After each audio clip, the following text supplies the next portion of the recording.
Hello বন্ধুরা, আমি পিঙ্কি নতুন একটা ভিডিও নিয়ে আবার চলে আসলাম তোমাদের মাঝে প্রতিদিনের মতন। তো আজকে সকালবেলা উঠে পুজো সংসারের কাজকর্ম সেরে পুজো দিতে চলে আসলাম।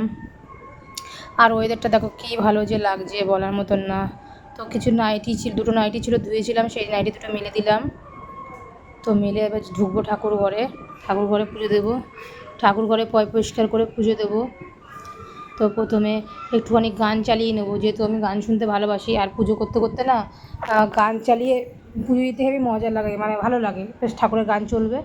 কিন্তু দুঃখের বিষয় কী জানো তো, আমি যে মানে বক্সটা চালাচ্ছি আর কি, ওটার মধ্যে চার্জ শেষ হয়ে গেছিলো, চালাতে যাতে না বন্ধ হয়ে গেছিলো, কয়েকটা গানই শুনতে পেরেছি। আর গান চালিয়ে চালিয়ে পুজো করতে আমার খুব ভালো লাগে। তো ফাইনালি প্রথমে চালাচ্ছিলাম ওটা দাঁড়িয়ে দাঁড়িয়ে। হয়তো তোমরা ভাববে ঠাকুর ঘরে বসে ফোন নিয়ে ঘাটাঘাটি করছে, কিন্তু ওরকম কোনো বিষয় না।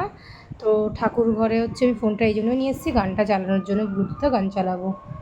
তো যাই হোক, তো গানটা চালিয়ে নিয়েছি। এবার সেই গান তো তোমাদের শোনাতে পারবো না, তাহলে কপিরাইট পড়ে যাবে। কেন যে ফেসবুক এই নিয়মগুলো করেছে, তাহলে আমাদের আর অত কষ্ট করে ভয়েস দিতে হতো না। অবশ্য কপিরাইট ফ্রি গান বাজনা আছে, এগুলো আমার কাছে কোনোটাই নেই, তো ওটা আমাকে কালেক্ট করতে হবে। তো খুব শীঘ্রই আশা করি করে নেবো, কারণ সবসময় ভয়েস দেওয়া সম্ভব হয় না। আর মিউজিক দিলেও না দেখতে মানে সুন্দর লাগে আর ভালোও লাগে। আর সবাই তো ভালোভাবে ভয়েস দিতে পারে না, না গুছিয়ে ভয়েস দিতে পারে না, বিশেষ করে আমি তো পারিই না। তাও ভুলভাল যা পারি তাই বলি। তো যাই হোক, তো ফাইনালি ঠাকুরের সব বাসি ফুলগুলো ফেলছি, ফেলে তারপর ঠাকুরঘরটা উপরটা মুছে নেব। আর ঠাকুরঘরটা মুছবো, না মুছলেও চলে, তাও ওই যে বললাম আমার স্বভাব, দুবার ঠাকুর ঘর মুছি আমি, মানে পুজোতে ঢুকে মুছি, পুজোতে বেরোনোর সময় মুছি, কিন্তু সন্ধ্যার সময় ঝাড় দিয়ে আর জায়গাটাকে খেতে দিই ওটা মুছি। পুরো ঘরটা মুছি না, কারণ কি না সন্ধ্যার সময় মুছি না, দিনের বেলায় মুছি দুবার, মানে একবার ঢুকে মুছি আর একবার পুজোতে বেরোনোর পরে মুছি। তো ফাইনালি ওপরটা মোছা হয়ে গেছে। আর যে বাসি ফুলগুলো আছে না, ওগুলো না আমি গাছের গোড়ায় দেবো, সার হবে ভালো। তো যাই হোক, আর আজ গাছে না প্রচুর পরিমাণে ফুল ফুটেছিল, এক সাজি ভরে গেছিলো পুরো। আর ফুলগুলো তুলতে আমার এত ভালো লাগছিলো বলার মতন না। সবসময় ফুল তুলতে ভালো লাগে। আগে যখন ছোটো ছিলাম না, তখন ভোরবেলা উঠে চলে যেতাম লোকের বাড়ি ফুল কুড়াতে। আমাদের বাড়ির নিচে একটা শিউলি গাছ আছে, সেটাই ফুল ফোটে, শীতকালে ফোটে, গরমকালে তো শিউলি ফুল ফোটে না তেমন। তো ইচ্ছা আছে অত বড় গাছটা তোর উপরে আনতে পারবো না, ছাদে একটা সুন্দর শিউলি ফুল গাছ লাগাবার, কটা ফল গাছও লাগাবো কদিন বাদে, এখন না। তো আমাদের এখানে না ঠাকুরনগরে ভালো নার্সারি আছে, ওই নার্সারিতে গেলে কখনো তোমাদের ব্লগ করে আমি দেখাবো, ভিডিও বানিয়ে। এত সুন্দর সুন্দর ফুল গাছ, কম দামে ফল গাছ পাওয়া যায় না, বলার মতন না। আমার সমস্ত ফল ফুল গাছ ওখান থেকেই আনা। আগে যদি ছাদটা থাকতো তাহলে আমার সব গাছ বেঁচে যেত, ওই বন্যায় জল উঠে কত গাছ আমার মারা গেছে, নাহলে কত ফুল গাছ আমি লাগিয়েছিলাম। তোমরা আমার ফেসবুকে গিয়ে কিংবা ইউটিউবে গিয়ে পুরনো ভিডিওগুলো দেখতে পারো, তার মধ্যে কত গাছ লাগিয়েছিলাম, বাড়ি ভর্তি গাছ। আর এখন অর্ধেকের অর্ধেক গাছ আছে, সব জল উঠে মরে গেছে। যাক, ফাইনালি আর জলের ভয় নেই, এবার মন খুলে গাছ লাগাবো। ছাদ বাগান তেমন একটা বানাবো না, শুধু ফুল গাছই লাগাবো, ফল গাছ কয়েকটা লাগাবো, কারণ কদিন বাদে আমার চলে যেতে হবে শ্বশুরবাড়িতে, আমার মা তো এত যত্ন করতে পারবে না।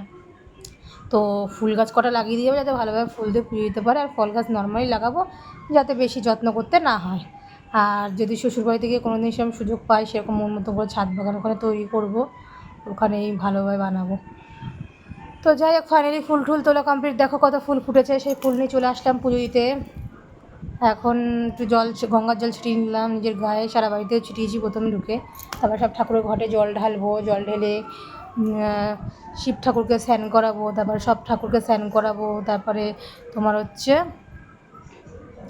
পুজো, ভোগ চড়াবো বলতে আজকে একটু জল মিষ্টি দিয়েছিলাম, আজকের কিছু বানাইনি, একটুখানি মিষ্টি দিয়েছিলো, মিষ্টি দিয়ে আর জল দিয়ে তুলসী পাতা দিয়ে পুজো দিয়েছিলাম।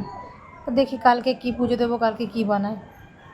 আর আমার না একটা ঠাকুর করার জন্য প্রেশার কুকার লাগবেই, কারণ প্রেশার কুকারটা হলে কী ভালো হবে, যখন তখন একটু খিচুড়ি করে দিতে পারবো, তাড়াতাড়ি হবে, আর নয়তো একটু সময় লাগবে না। আর কাজের মাঝে মধ্যে এখন তো আমার ছুটি আছে, একটু ফাঁকা আছে, তাই করছি। এরপর যখন কাজের মধ্যে একটু ব্যস্ত হয়ে যাবো, তখন তো এত টাইম পাবো না, কিন্তু করতে তো হবেই না, তো কম টাইমের মধ্যে যাতে অ্যাডজাস্টমেন্ট হয়ে যায়, তো সেক্ষেত্রে আমাকে সেই মতন ব্যবস্থা করতে হবে। তো এখন তো আপাতত নেওয়া হচ্ছে না, কদিন বাদেই নেবো, ওই জন্য এখনও শুধু সুজি, চিড়ের পোহা এইসবই ভগবানকে দিচ্ছি। তো যাই হোক, এবার কাল দেখি কী বানাই। আর আমার ঠাকুর ঘরটা ঢুকে না মনে একটা আলাদা শান্তিই মিলে, আর পুজো দিতে আমার খুব টাইম লাগে। আর টাইম করে পুজো না দিলে না আমার মনে হয় কি পুজো করা হয়নি এরকম মনে হয়। একটু টাইম লাগে আমার পুজো দিতে। এটাও আমার একটা ছোট্ট সংসার, যেখানে সংসারে সব রকমের কাজ আছে, রান্না বান্না দিয়ে ঘর মোছা দিয়ে সব কাজই করতে হয়। তো যাই হোক, ফাইনালি আমি সব ঠাকুরকে আস্তে আস্তে ফুল দিচ্ছি।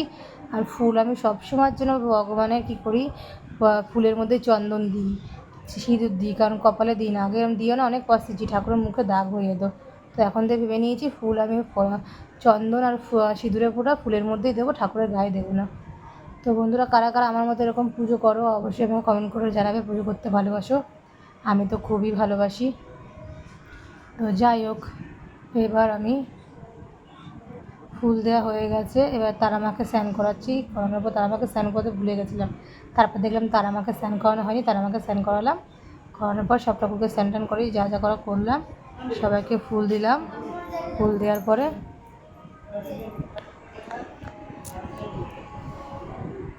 এবার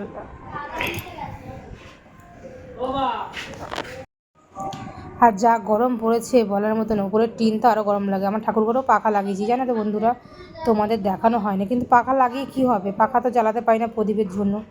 তো দেখো ওয়েদারটা কী ভালো লাগছে। এসে তুলসী মন্দিরে জল ঢালতে চলে আসলাম, লক্ষ্মী পূজাকে জল ঢাললাম, জল টল ঢেলে তারপরে আর ওয়েদারটা এত ভালো লাগছে না বলার মতন। দেখো প্রকৃতিটা খুব সুন্দর লাগছে।